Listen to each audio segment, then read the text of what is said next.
Welcome to Thundering Legion, a podcast by and for Armed Forces members covering apologetics, interviews, and news and events from a Christian perspective. Our mission is to advance the gospel to Armed Forces members of all nations and build Christian community for the purpose of mutual encouragement and accountability. Now for today's show. Hey everyone, thanks for joining us to welcome back Major Aaron Rosheim, who we interviewed previously on episode 17 of the Thundering Legion podcast. So please go back when you get a chance, listen to his full story. But for those who missed it, Major Rosheim is a Blackhawk helicopter pilot in the Iowa Army National Guard. He supervises aircraft maintenance and also serves on headquarters staff. During his 19 years of service, he has commanded 2 companies, an assault helicopter company and an aviation maintenance company. He has served in various leadership and staff roles. He has deployed 3 times. When not serving in uniform, Aaron enjoys sports, both coaching and playing, home projects, and serving in his local church. He is married with 5 children. Our interview today, we're going to focus in on balancing faith, family, and military service. So Aaron, welcome to this show. I'm excited to connect again and just learn about your experiences on this topic. Yeah, Trevor, it's great to be back. I guess when we first did the podcast, that was a good experience, not only just to share, but to get to know you better as well, since we have these mutual friends that have heard about you, but now doing this podcast and the last one, it's fun to build that fellowship even remotely, like we have this technology. Yeah, it's fun to be able to connect just in a bit of a different way than normal. We're not in person, obviously, but I think it's really cool just to show how God can work through the technology, through really worldwide, to be able to encourage other believers, especially in our kind of virtual age of social media and everything. So yeah, for sure. But yeah, God's doing bigger things than we could even imagine. We're just playing a really small part of it, and just hopefully this conversation is just encouraging for other military members who are out there listening, whether you're single, looking to date, you're dating, looking to get engaged or married, or you're married and looking to get into having children. Hopefully there'll be something in this podcast for everybody as we kind of move along that spectrum and the life of increasing commitment as we go, increasing responsibility. So on that topic, when did faith, family, and service all kind of come into your life, and how have you kind of balanced those things as they've come along? Yeah, so I'll spare some of the big picture details from the last podcast about my story, but essentially faith has been something that has been part of my life forever. And I was raised in a Christian home, and I didn't have a lot of military background other than my grandfathers, who both served in World War II. My dad graduated high school post-Vietnam era, so there really wasn't a draw to the military. And even for me, the military service, I always grew up playing Army in the yard or playing with toy guns or watching war movies, but I didn't really seriously consider the military right away. And again, that's part of the story in the previous podcast, but really until 9/11 happened and the global war on terror started, that's when I really started thinking about serving. I was in college at the time, and I just figured that was something that God was calling me to do. And so I suppose I would say, to answer that question, I had a supportive family structure with military service history, but it wasn't my top choice coming out of high school. That wasn't really on my thought because that was pre 9/11. That was not really the societal thing either. So it just never really came into that pattern. But when I got serious about my faith, that's really where I started hearing that calling from God loud and clear.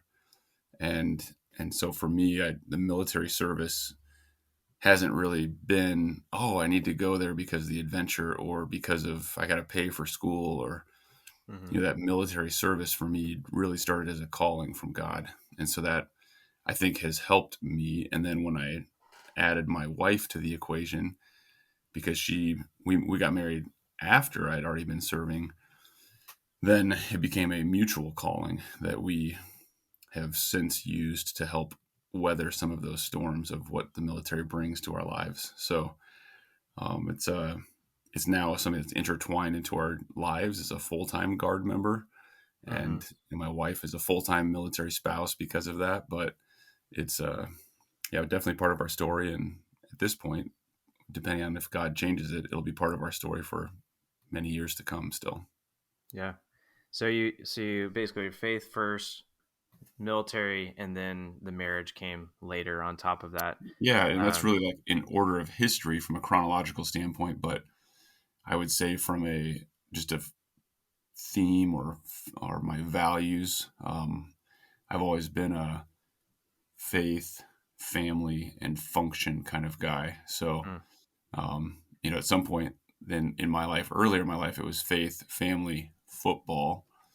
yeah, I nice. don't play football anymore, so I can't use that as an easy alliteration. So now it's faith, family, and function is my order of priorities. So, and yeah, the military is simply that. It's my function. That's what I do, but it's Mm-hmm. not who I am.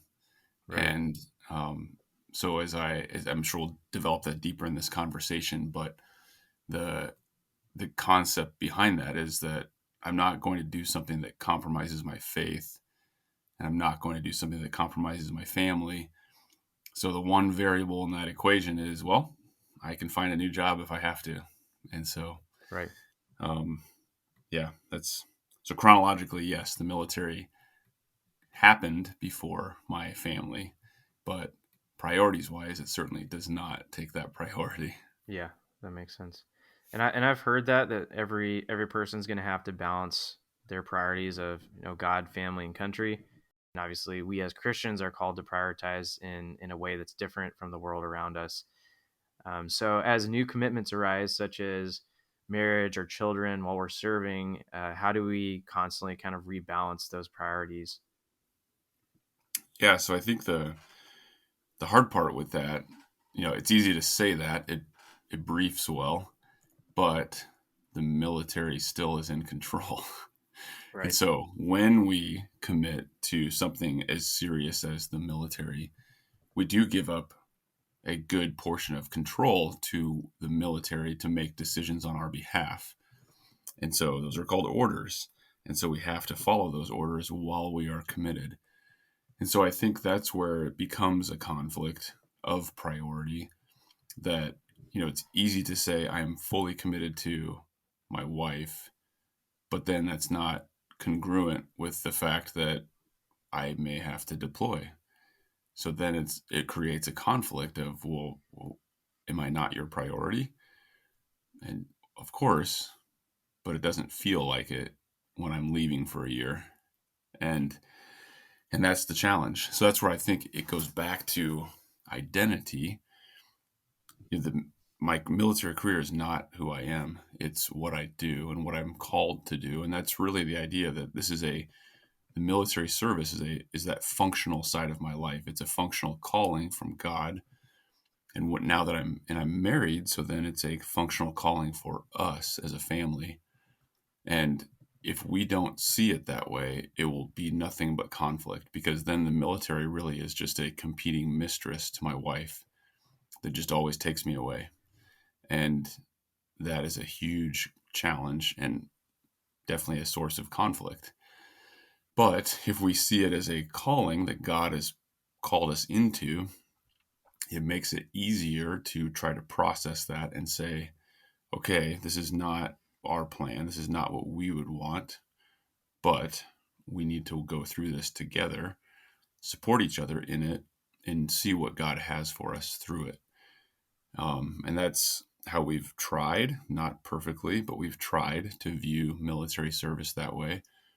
And in the last podcast, I talked about just the military to me is a outlet for ministry, trying to take care of soldiers and just be an example to people and try to serve them well as their leader and try to model Jesus, through my own life. And certainly not perfect in that, but that's the idea behind it. And so my wife is on board with that. My wife is my team member in that, even though that does create conflict because the military gets a say. We can't just say, yeah, I don't want to do that. And that doesn't work. So naturally and admittedly, it creates conflict. So that's hard.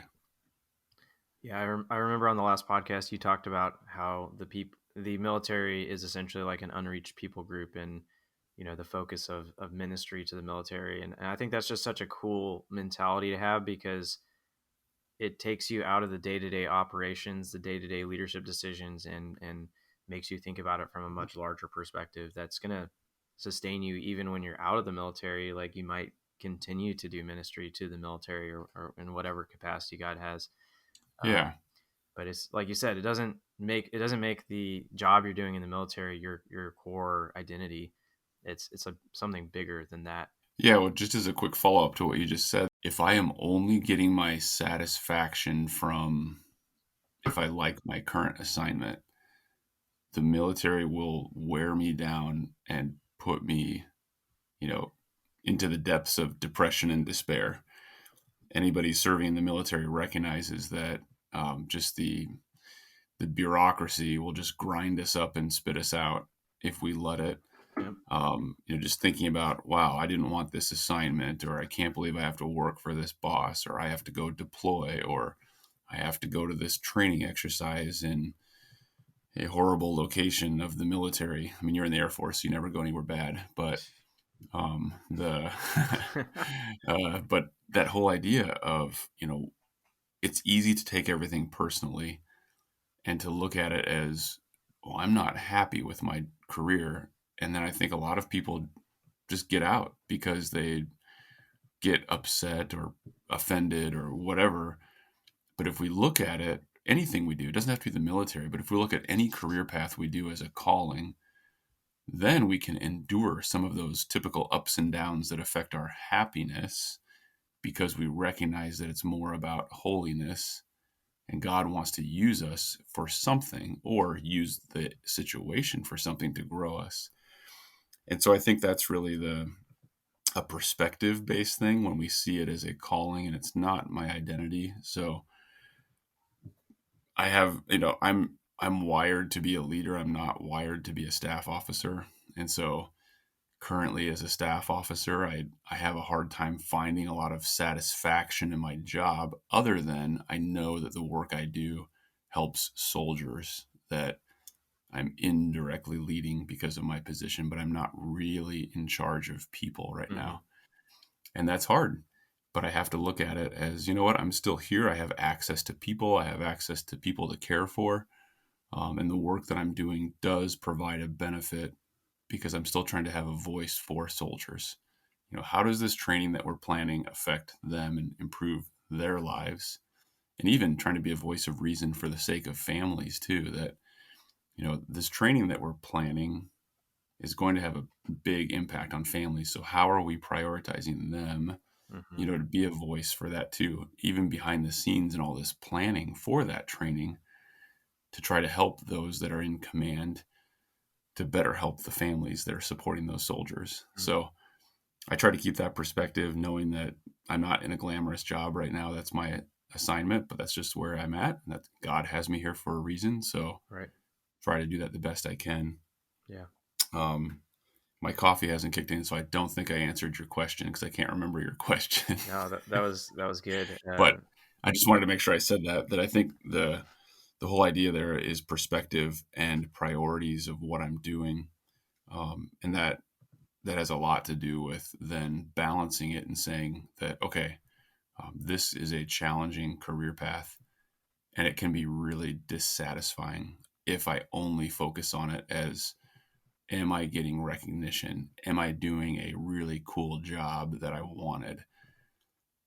And I see it as a calling. If I see it as a calling, then I can endure this for as long as God has me here. But I think sadly, a lot of people, especially believers, even get out because, "Oh, I don't like my job," or, oh, the military did this and they slighted me or whatever. I got looked Hmm. over for promotion. And then it becomes this, well, okay, but is your promotion your identity, or is the work that God has for you your identity? Right.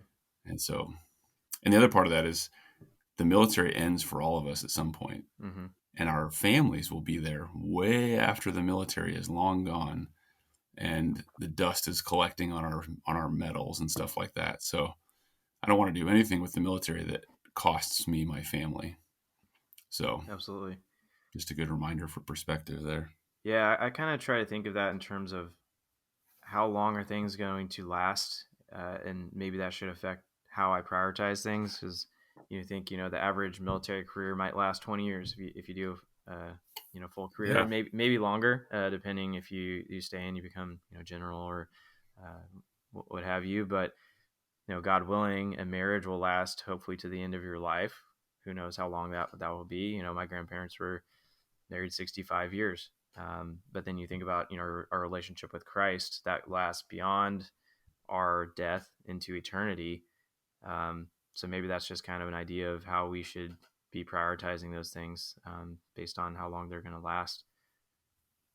So Yeah. Well, I mean, we're specifically talking about the military, but I think this applies to anybody listening that is just in a career. The I've seen so many people sacrifice their marriages because of their career ambition.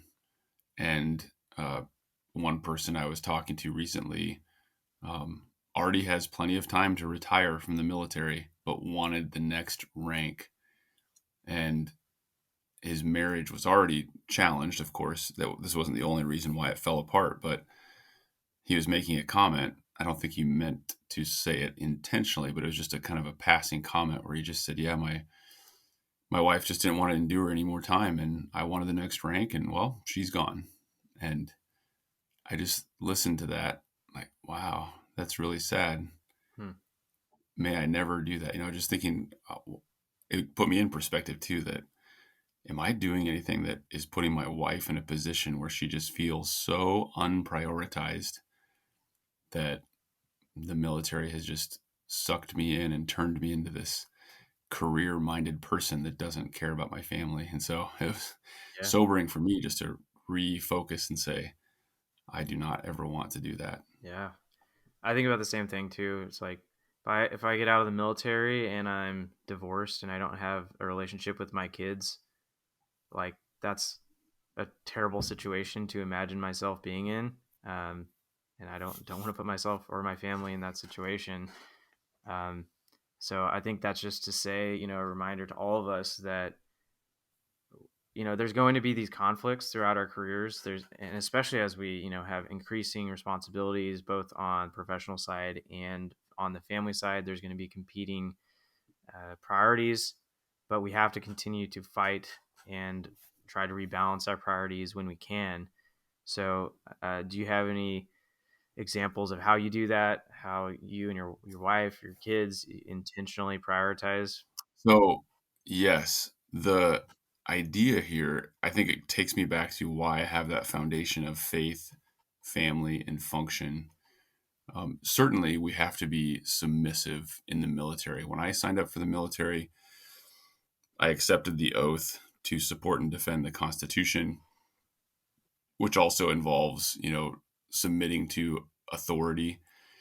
I'm certainly not the commander in chief from a military standpoint, so I have bosses that I submit to. We have orders that we submit to, and we obey those orders. And you've had other podcasts in your work here that talk about, what do we do as Christians if something is conflicting with our values? We have to look at that and say, okay, does it come down to an ethical thing? Is this an immoral order? Then I have a duty to actually not obey that order. But if it's if it's not an ethical thing or a moral thing, then I have to follow that. So that creates a conflict in our families because hey, maybe I don't want to go on this deployment, but I have to go on this deployment. And so how do we handle that? And it goes back to that same thing. Is this a calling that we believe in? Are we called to this? If so, this is hard, but we will endure it. But we also believe, because of our faith as our top priority, that God will see us through. And so we can face those challenges a little bit better. When we do have the opportunity to make decisions, though, because I'm married, everything needs to be a 2-0 vote. And so when I cross over boundaries of, hey, I could get out right now. Like for me right now, I'm at 19 years of service. In January, I'll hit 20 years of service. And should we retire? Should we be done? is that something that's a priority to us? I can find another job. That's not a problem. It's not about the pay, and it's not about whatever. I can you benefits, you know. So I'm coming up on one of those crossroads. Do I get out or do I stay?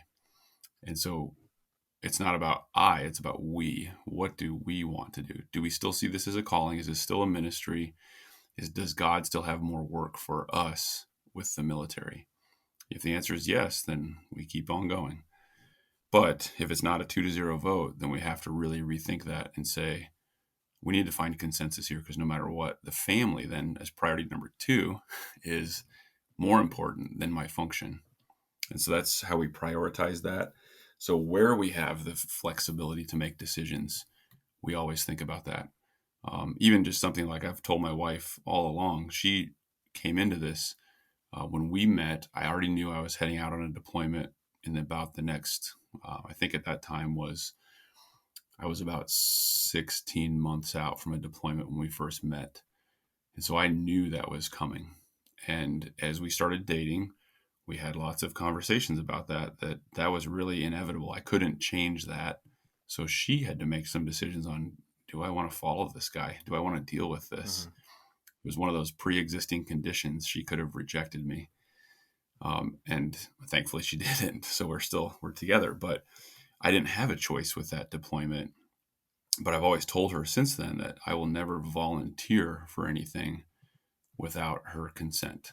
You know, I'm not going to go out seeking deployments or seeking to do things that are even harder on our family without her being on board. And one of those decisions was to go full time in the Guard. It was right, after my third deployment. We were both, I would say, at that moment, right after that deployment, ready just to say, you know what, I will never. I was, M Day they call it, so I was a traditional Guardsman. And if you would have asked us then, there was no way I was going to go full time. And I was ready just to say, you know what, I'm at this point. Let's get to 20 years. Let's get to retirement. Let's just be done. But then in about the 18 months after that, God really did a work in our lives. And we really had those discussions saying, I think I need to go full time in the Guard. Is that crazy? Can you believe that? And my wife said, I kind of am hearing the same thing from God. I think you need to go full time in the Guard. Mm. And so we both came to that decision. I said, okay. And there was job opportunities. And because knowing that really kind of committed us to longer amount of time and more chance for deployment and more conflict with priorities. But the 2-0 vote has always been something we've held. And then the other part of that is, for us, as we think about how do we handle conflict, we want to remain rigidly flexible, which is an oxymoron and a conflicting term. But the idea behind that is we are rigid with our family values and our faith-based values, and we're rigid in our commitment to each other, and prioritizing our family. So my wife and my kids are more important than my military service to me, and I can always get out, and I can always try to change things, but obviously do my duty. But then we're flexible to be able to try to handle those situations. And, for example, if I have to go TDY to a school, thankfully we're in a position right now where my wife can stay at home with the kids while we're doing these child raising years. And then, later we'll make decisions when they're all in school. But right now we have flexibility. So, if I were to go TDY, like when I went through the majors course for the Army, we plan on just all going together. And then COVID made it go virtual, so that didn't happen anyway. But we were taking measures, and we were homeschooling our kids for that purpose, so that we could just be flexible. And we were going to spend 4 months away at the course together. And then I ended up spending 4 months in my basement with virtual. But being able to flex and do those things so that we could all be together if able. Mm. So that's that concept of being rigidly flexible, that we want to be rigid to our commitment to each other and to God, but then flexible to try to make the best of any situation with the military. Yeah, I love that term. Like you said, it's an oxymoron, but I don't know. That's making me think a little bit about how we can be more rigid in certain areas, but more flexible in other areas. Um, And I think it comes back to the spouse too, that whoever is the military spouse, whether that's the wife or the husband, that's a challenge. Oftentimes military spouses, if we're going to be committed to being together, usually the military spouse has to be flexible. The military is pretty rigid in the commitment, and then the location, the PCS moves to somewhere Hmm. else. That's hard on a military spouse's career. Yeah. So military spouses often have to be um, career flexible. Right. Maybe not pursue a promotion or pursue the fast track to being a partner in the firm or whatever, and just say, you know what, I'm going to take a job where I can work remote. I'm not going to promote as fast, but I'm going to be here with my military Hmm. member, my husband, my wife who's serving, so that we can be together. We're rigid to that. We're committed to that rigidly. So therefore, we have to be flexible, Yeah. and that's a hard thing. And I think for anybody serving the military, if you're married, make sure you affirm your spouse for being flexible. That my wife has always been really flexible, and even just knowing that she just said, you know what, if you're serving and have to go different places, then I want to be home for the kids, and I want to be present to be there to be home with them. And so, I mean, she gave up a really, successful teaching career and coaching career to just focus on let's raise a family and let's be flexible Hmm. to what we can do for this season. It's a season right now. So she recognizes that, but it's a sacrifice because she was really good at what she did. Yeah. And she's also really good as a mom, but it's one of those things where she's had to be flexible to support what I have to do, because that's unfortunately the military is pretty rigid. Right. So Yeah. yeah, I think it's Like just you said, I think the consensus piece is so important because then if you're both on board and you both start, at the same point, same shared mental model, then when things inevitably go wrong, you own the outcome together, and you're like, well, we made the decision together, so we own the decision together. Versus if it's one person making the decision and dragging the other person along, then when it goes wrong, it's that person's fault. Um, and I can see that just harboring resentment and conflict in the marriage. Um, yeah. I think I mean, to be transparent, the way that we spend our time is probably our largest source of conflict, and hmm, um, the military has often the military often gets a bigger say in my decision making than my wife does, right.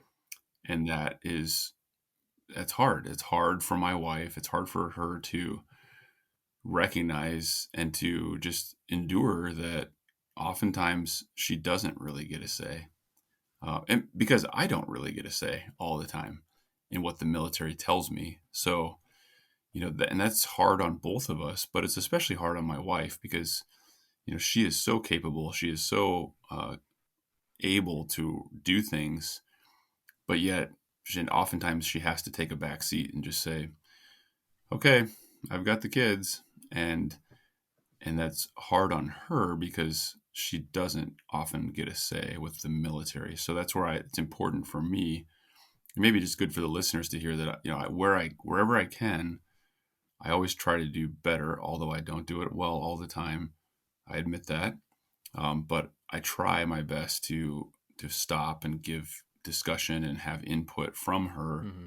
so that we can have those decisions together. Even just, for me, prioritizing and just taking the time weekly to say, hey, here's what the flight schedule looks like for me.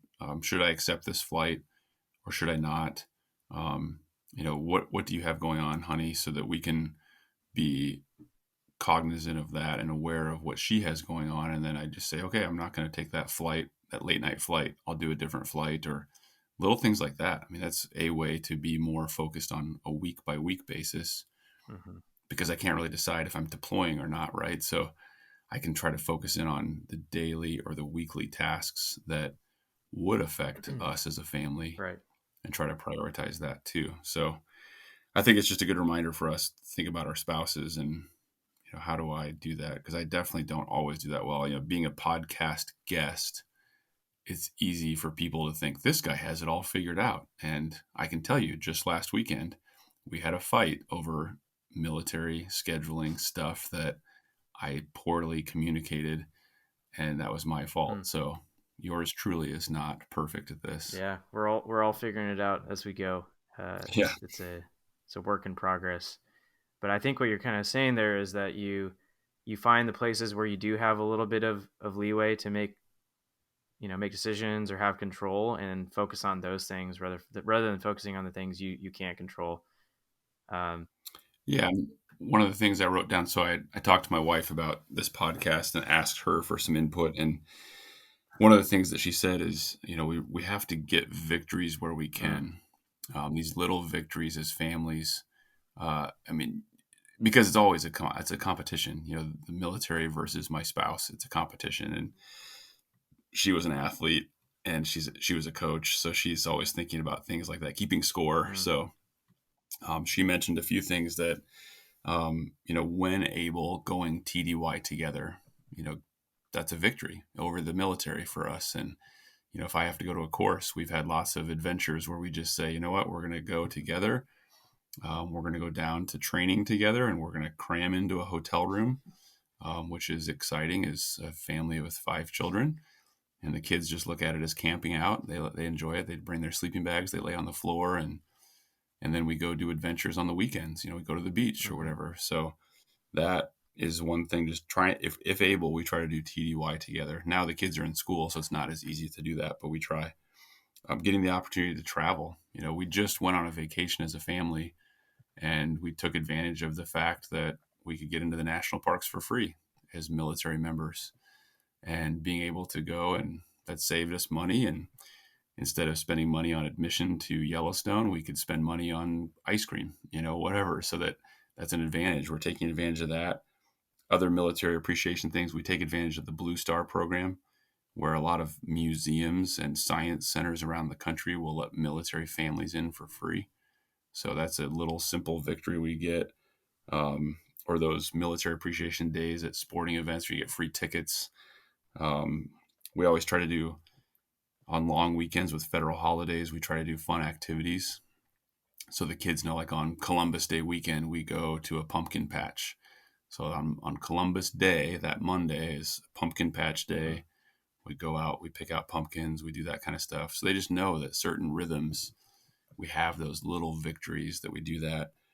Even like taking advantage of the GI Bill. The GI mm, Bill paid for my wife's master's, and that's a huge benefit to us as a military family, that I didn't have to pay for that, or we didn't have to pay for that, and um, something that the military, because of my service, has given us, and that's a huge blessing. And so using those things to feel like, yeah, we get a little victory over the military. That's nice, because they certainly win most of the time.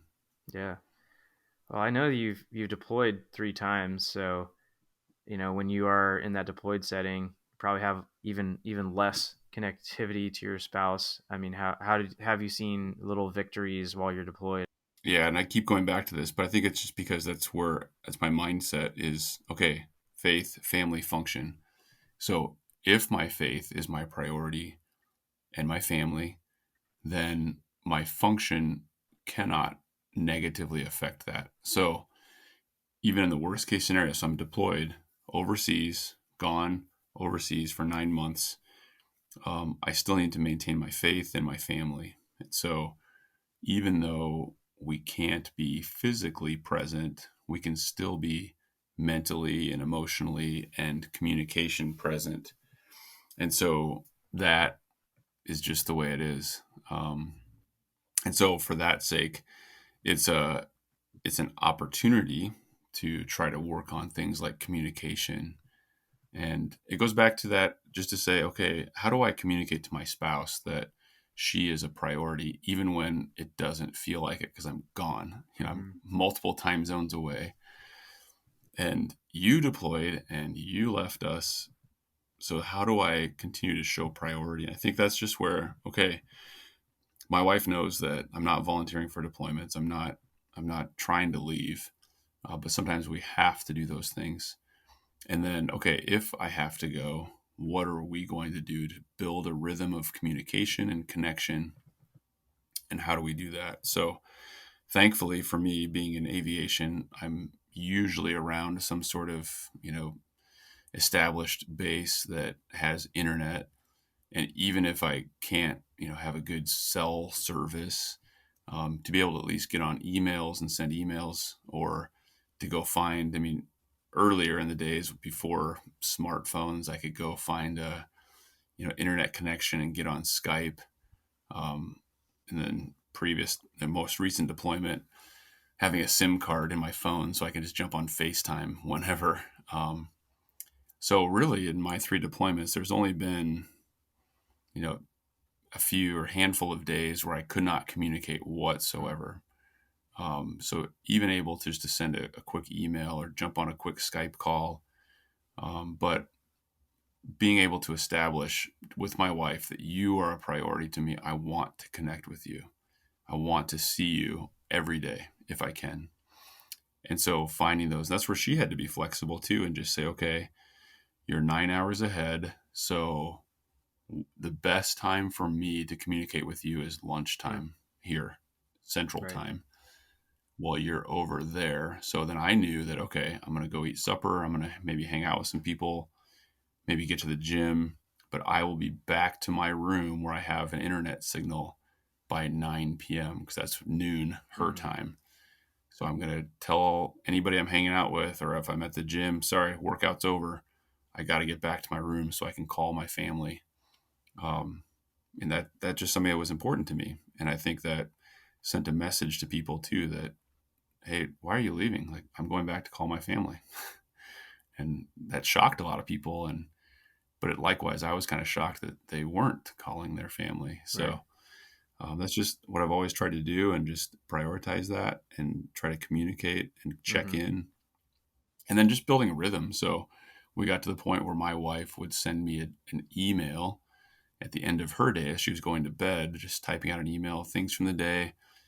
So I would wake up to an email, or when I got in the office, that's how it was. She sent it to my military email. So when I got to the office, I would read her email and just hear about the day. And then the kids would leave me a Marco Polo video. Marco Polo is an app that does video messaging. And you basically leave a video voicemail. So the kids would leave me something as they went to bed saying good night. So I would get it in the morning, my time, and get to see them and see what they wanted to share with me. And they were young, really young at the time. And so they would have a little show and tell. They'd go grab a stuffed animal and say, this one I want to show you, Daddy. And those types of things. And I would record a video for them before I went to bed. So that way my wife could show it to them when they were going to bed. Would just kind of get that rhythm of just showing them that they're my priority. I miss them a lot. And I just want them to know that I care and I miss them and I love them. And so having those check-ins where it takes not so much time out of my day, but it shows them that I miss you and I care about you. I think is really helpful when you have those times where you just can't do anything else. Absolutely.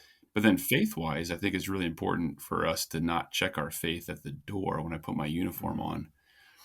And we talked about that in the last podcast some, but on deployment specifically, I've always looked at deployment as, okay, God, you have something here.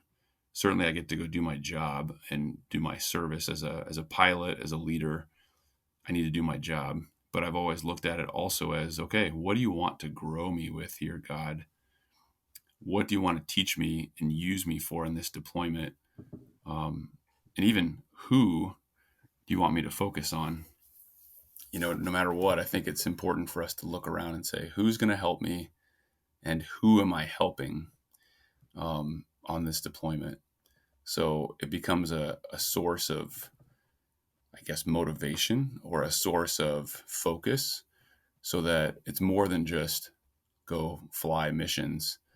It's to go there and serve God and be grown by God because of it. Otherwise, yeah, I could look at deployment and say, oh, this is terrible. I have to leave my family.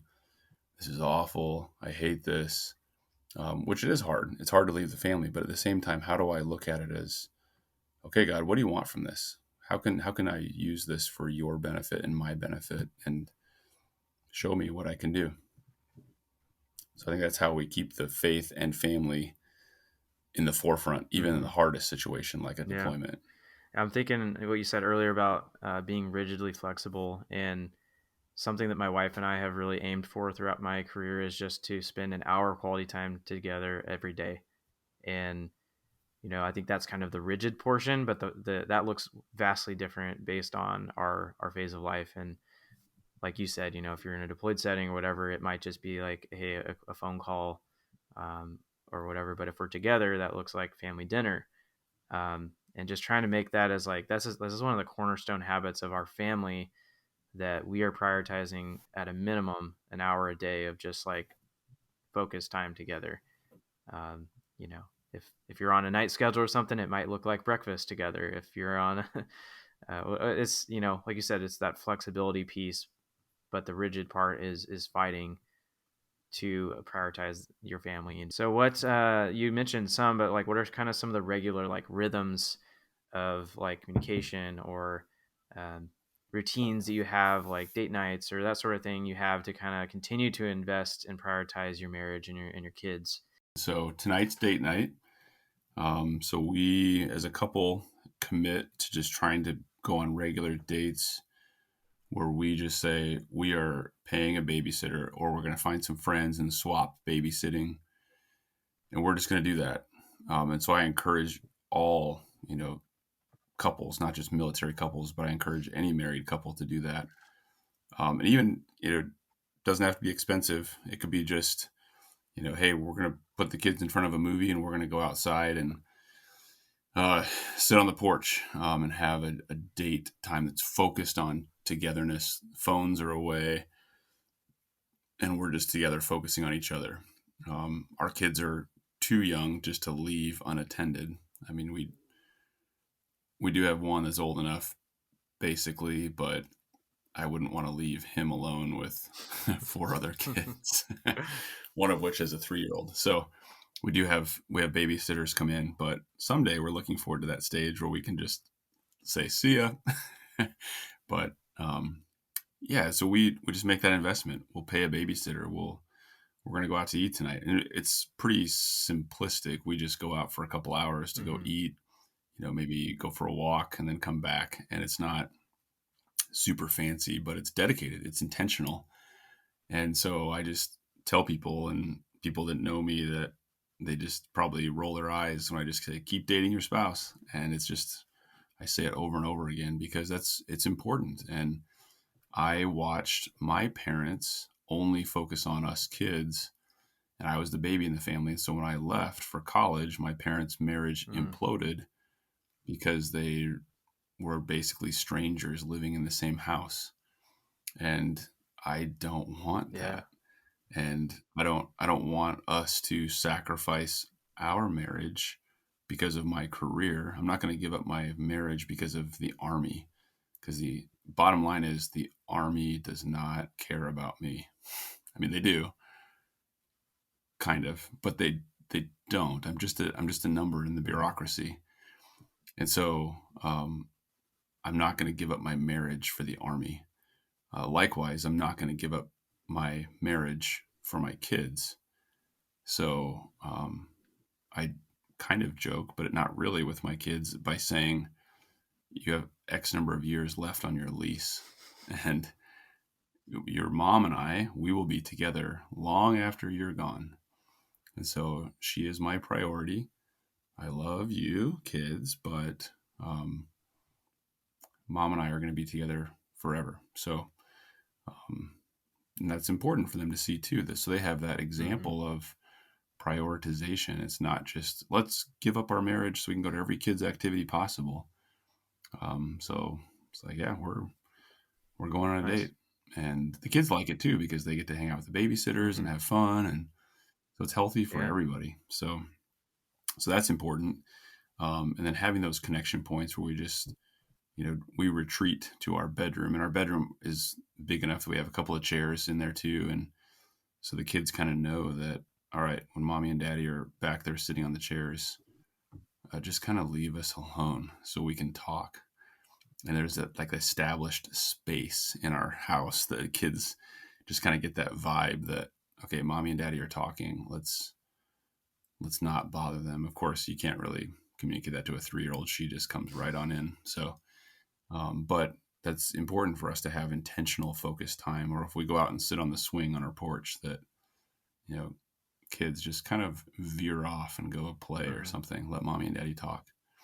But then kids wise, I fully, again, you're not interviewing a perfect man here, and I'm not always the best example, and I have to do better at this, and I fully admit that. But I need to be more present with my kids, and I try to be intentional with that, so that when I get home from work, I try just to ignore my phone as much as possible. I was actually just talking to a guy yesterday on my way home from work, and he said it really well. He really wants to practice being present Mm. with his children, and I want that too because, like I just said, they're on a fixed lease as their time is expiring, and I don't want to miss that. For to be on Facebook Yeah. or to be reading the news or to be engaged in something that's meaningless, and so to be present. So I don't always do this well, and my wife can attest to that, that I don't. I just, more than I want, I get absorbed in whatever's on my Mm. phone. That's stupid. So I try to do better at that. Like last night's a good example that, okay, I get home, and with 5 kids, I get home and I'm just bombarded with children, which is awesome. I love it. Um, but I got home and I had one kid that wanted to play catch with a baseball because he's been watching some pitching videos. So he wants to show me some stuff. So we got that. We have one kid that wants to play soccer in the yard. I have another kid who just wants to show me her Hmm. dolls. She's coming up and sharing this, and everybody wants attention. So I need to be present Yeah. in that, and to just be there. To be there because I flew late last night, or I mean not last night, Thursday night. So basically, when I left Thursday morning, I didn't see anybody until Friday at the end Mm. of the day because I flew late. I had to go to work early Friday. Um, So the only thing they saw of me was when I flew over the house, and they saw me fly over the top. So they know that Daddy's in the air, but that's it. Um, so just trying to catch up with, okay, what happened the last Hmm. 36 hours? How are you doing? What have Hmm. you been up to? And everybody wants to share in the same moment, and just I cannot let my phone be competition to Yeah. that. So being present, being engaged, and just that's important for us just to remember to be intentional with that. Yeah. And so um, we try to do just daddy dates where I just try to one kid at a time. And it takes months to get through all 5 of Hmm. them, of course, because it's not every day or every week. Thankfully, my work schedule over the summer, because I'm a federal technician working full time for the Guard, so I switched my schedule over the summer to 4 10-hour days, so I can have Mondays off with the kids being home Mm. from school. So that's been really good. So we just try to say, hey, I'm going to take one of these kids, and we're going to go and hey, I got to go to the hardware store. Why don't you ride Hmm. along? And so for us, we've had some good mentors, and I'm trying to think. I can't think of who it was. I was listening to a podcast, but they talked about the come along gospel. So like, come Mm. along with me, and you can see this. Or if I have to go and I lead men's ministry, so I take my oldest son with me to men's ministry breakfasts, and so he gets to come along and help set up and just to be present with the guys, and he feels so Oh, prioritized and cool. special because he's just like, can I, when's the next men's Mm. breakfast? And so that's important to have that mentality that it doesn't have to be dedicated time where it's just a super expensive or super thrilling thing, but it's, hey, come along with me, I have to go do this project, why don't you come help out, why don't you come with me on this ride, I have to go get groceries or go to the gas station, and just try to bring someone with me, whatever I'm doing, if I can. And that is just a way to have that time with them. Some of my favorite memories growing up are with my dad, or riding along with my mom to go shopping, or even my grandparents to go just spend time with them, or ride out onto the farm with my grandpa to go check on the cattle or to go check on the Hmm. crops. And just to have that, I think that's a good mentality as parents, that when I am here and when I'm not working or deployed or flying, that I am just here, and they know that. Yeah, I think that's such a great mentality to have, and that's something that I I think is just a battle for everybody in our day and age, because our phones are so invasive, and you're at home, but people are reaching out to you with like work questions and all that. And it's like, if we just kind of default, we will be on our phones all the time. But just a couple of resources that I'll recommend that have been super helpful for us to kind of, as a family, figure out how we're going to navigate this is TechWise Family by Andy Crouch, and then Habits of the Household. I'm not trying to compete against your Oh, that's cool. podcast, but Dad Tired, Jared Okay. Lopes, that's been really helpful for me. It's not military based, but that's actually where I heard about Habits of the Hmm. Household. Um, so Dad Tired is a tremendous podcast that comes out every Monday. And so I just, on my Tuesday workout rhythm, is I listen to the Dad Tired Nice. podcast. I'll check that out. And it's just about being a godly husband and a godly Nice. father. But one of the resources that my wife got is Praying Through the Bible for Your Kids Hmm. by Nancy Guthrie. Being a pilot, you probably appreciate checklists like I do. So this has been really nice. I've started it in June, and it's a daily Hmm. reading. And so praying through the Bible for your kids, um, being a pilot, I like having a checklist that says, do this. Like, oh, okay. I mean, often I get asked all the time, what should I read in the Bible, or how do I even pray? And a lot of times I just say, I don't know. I just get a Bible reading plan, or it's helpful to have prayer prompts Hmm. like this. So this devotional has a daily reading, has about 5 chapters of the Bible. It's a 1-year Bible reading plan. The devotional is from the reading plan, and then it has a guided prayer for our kids. And so that's been really helpful for me, just to have a focused time. Just because the business of life, I need something to tell me, read this and pray this, and that helps me. But then also, I think just another resource for me has just been, not really a book or anything, but it's been a technique that I really see my wife do really well. And that's just to have prayer cards. I just have a prayer journal, the same concept where I have a page for each one of our children, and really a page for anybody that I'm praying for. So that way I have something that guides me as I have my quiet time with God. And I said this in the last podcast, but I get up in the morning and I have coffee with Jesus. And so I drink my coffee, and I drink a cup of coffee, and then I have a devotional that I read in the mornings, and then I pray. I have some prayer time. And so I just have this prayer journal. So when I tell people, hey, I'll pray for you, I try to actually Hmm. do that. And so I have um, just a notebook, same notebook I use to write down notes from what I read or from sermons. And then I just have a page that says,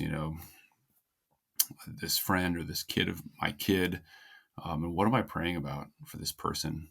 And and then I update it as I go. And if there's an answer to those prayers, and I have a check mark that got answered. If I have to make an update, I'd make it in red ink, so I remind myself that it's an update, so I have a new thing to pray for. And because I just need something, I'm not very creative by nature, so having something that is guiding me. There's nothing wrong with guided prayer or guided reading plans Yeah. that help us just say, follow the Hmm. checklist. And just like as a pilot, just follow the checklist, man. Quit trying to freelance it. Because freelancing with pilot stuff usually means you'll be the first at the scene of the Hmm. crash. So just follow the checklist. And so I try to even do that in my personal life with Yeah. prayer or reading. It sounds like you have a really good systematic approach to that. Well, thanks for sharing those resources, the podcast, and those the technique and the book.